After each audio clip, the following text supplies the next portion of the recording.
Thank you, Chair. And with that, I recognize Chair Pizzo to present his request for an audit of the city of North Miami Beach.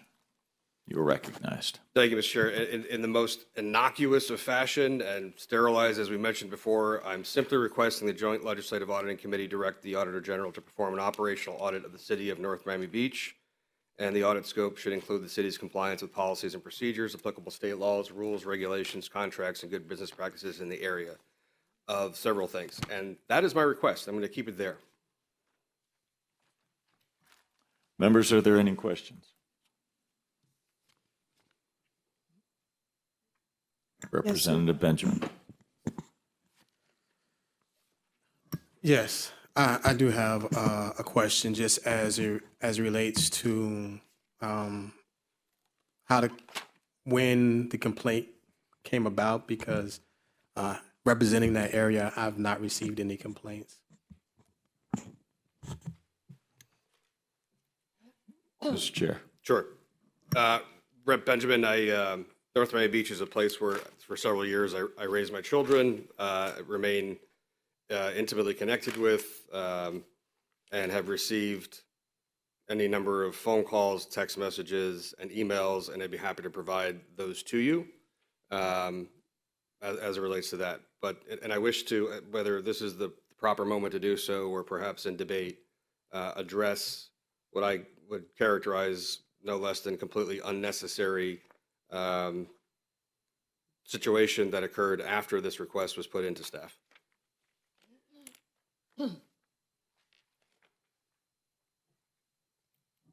Follow? You're good? Any other questions? Representative Hart. Thank you, Mr. Chair. I was just trying to better understand. I'm kind of looking at the date. So we first sent out the letter on March 9th that Senator Pizzo was asking for an audit of North Miami, and then it kind of listed in here why we were asking for this. And then on the next day, we sent out the other request saying that we were sorry about the error. So in no way are we saying anything about terminating anybody. That's not our job. And I just want to understand that that is exactly why we sent this second one out, just to let them know that, no, that is not what we're talking about. We're strictly talking about financial records, and we have no power to terminate anybody's position. Am I correct on that?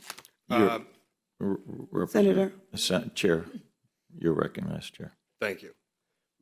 What I read to this committee here this morning was actually my letter of March 7th with the request. Simple as that. Subsequent to that, I came to find out days later, and this is one of the letters that Representative Chair Caruso was presented, a letter to mayor and commissioners that reads, as chair of the joint, and listen, not an ego thing, but it partially take exception that this session, I'm the chair until August 1st. So it begins as chair of the Joint Legislative Auditing Committee. I wanted to provide notice that Senator Pizzo has requested an audit to be considered for committee. And I would have, recognizing the utility of noticing a city or an entity that we're going to be contemplating an audit of, would have stopped there. But then it goes on to say, Senator Pizzo submitted this request primarily due to allegations of misuse of the city's purchasing card. And then goes on to say, although not audit related, in addition, the city commission, I'm not even going to read it. And I do not mind, and I'm not uncomfortable saying that everything that followed and the bulk of this letter is completely inaccurate and wrong and a disservice. It's neither the scope nor the purview nor the authority of this body to address, to speak, or even opine on any of these issues that followed. I want to apologize to Representative Benjamin. I want to apologize to Senator Jones, who were understandably upset with me the other day under the guise or the auspice that I had anything to do with this letter or the contents thereof. I did not, and would never send this, because this is not within the purview of this committee. So I offer my apology to Representative Benjamin and Senator Jones, with whom I share representation of the city of North Miami Beach. again, where I raised my kids, who they just played baseball against last Friday at 3:30. This is not who we are and what we do. And it's put us all in a very, very bad situation, to wit, we had to have some uncomfortable conversations that should have been unnecessary and should not have happened. So let me be very clear. Actually, you know what? I am going to read the rest of it, and I'll tell you why. Although not audit related, in addition, the City Commission has not been meeting regularly since the fall of 2022 elections due to a quorum issue. It's got nothing to do with us. Certain commission members have not attended scheduled meetings reportedly based on the advice of the city attorney. Not our issue. And committee staff understand that the commission intends to terminate the city attorney when it does meet again. So let me be very clear about this. Ms. Kathy DeBose and Debbie have never opined on this issue, have never spoken about this issue or to put this into letters or have this form any sort of basis of what we discuss here in this committee at all.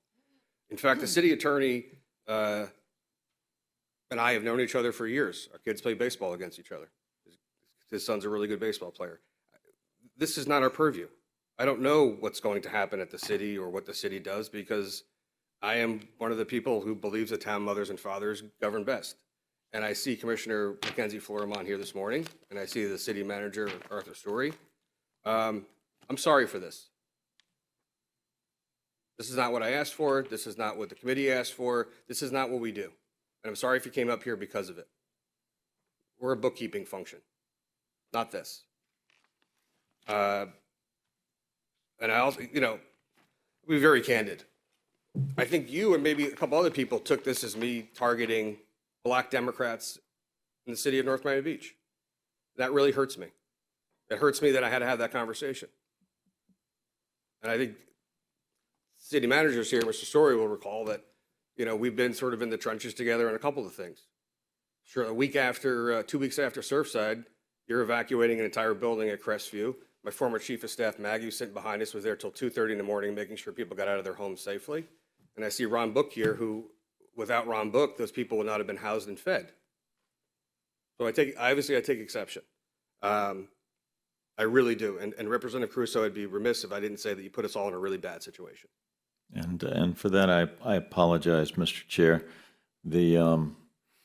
I do want the committee to know that the moment that the chair pointed out the error on my part, that I immediately responded with a retraction and an apology letter to the city.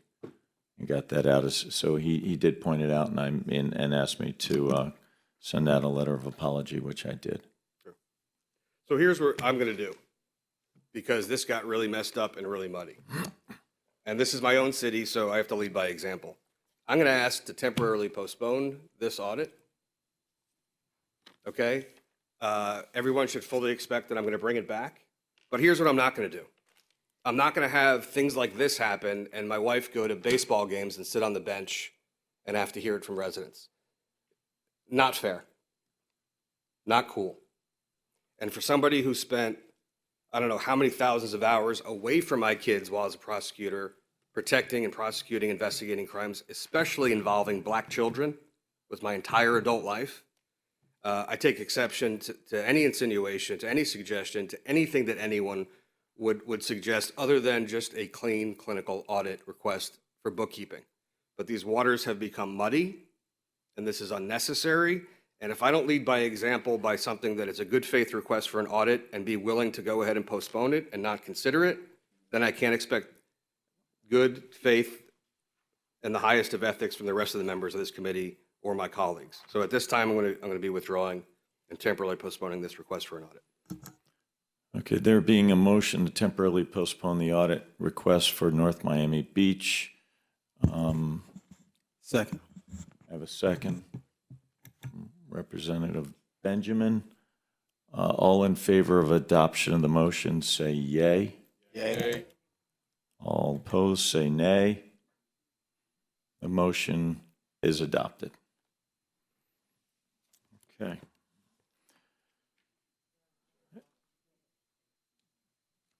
Oh, yes.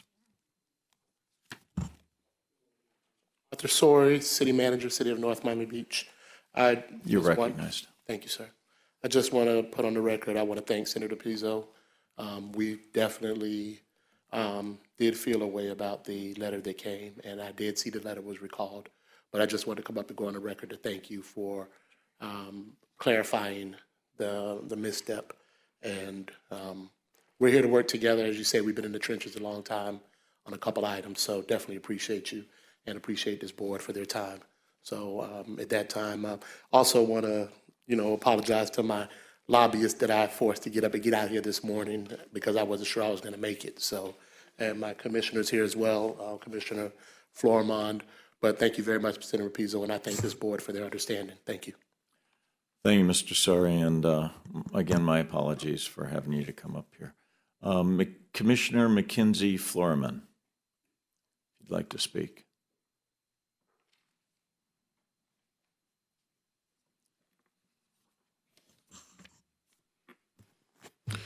Greetings, Chair Pizzo, also alternating Chair Caruso, and members of the committee. My name is Mackenzie Florimond, one of the commissioners in the great city of North Miami Beach. It's my pleasure to be here. Some old stomping grounds. I used to serve under Representative Breeze in 2009, 2010 as a district aide, so it's always good to come to Tallahassee. I'm not going to read my long dissertation, Senator, because of time, and also wanted to thank you for temporarily postponing the item. I just wanted to say that, speaking of a surgical and very straight to the point, my issue was never with the request for an audit as it relates to substantive issues. I think that's basically what I was looking for when comparing the last 3 years of audit requests for other municipalities to North Miami Beach. When we talk about P cards, et cetera, I usually see a timeline based on the research that I've done that leads up to an audit request, failed reports, et cetera, et cetera. I didn't see that with North Miami Beach. So when the conversation does come up in the future, that's what I would be looking for is substantive issues relating to P cards and process and procedure. As it relates to politics, that's being handled in the courts, as you said, Senator, and we want to leave it there. So thank you so much for all of your work and hard work, and there's no offense taken. And also, State Representative Benjamin, probably speaking something into existence, but thank you so much for your hard work and all the members of the committee. Be blessed. Thank you. Thank you, Commissioner. Next up, Sharice George. Would you like to speak? Okay. And lastly, I've got Ron Book.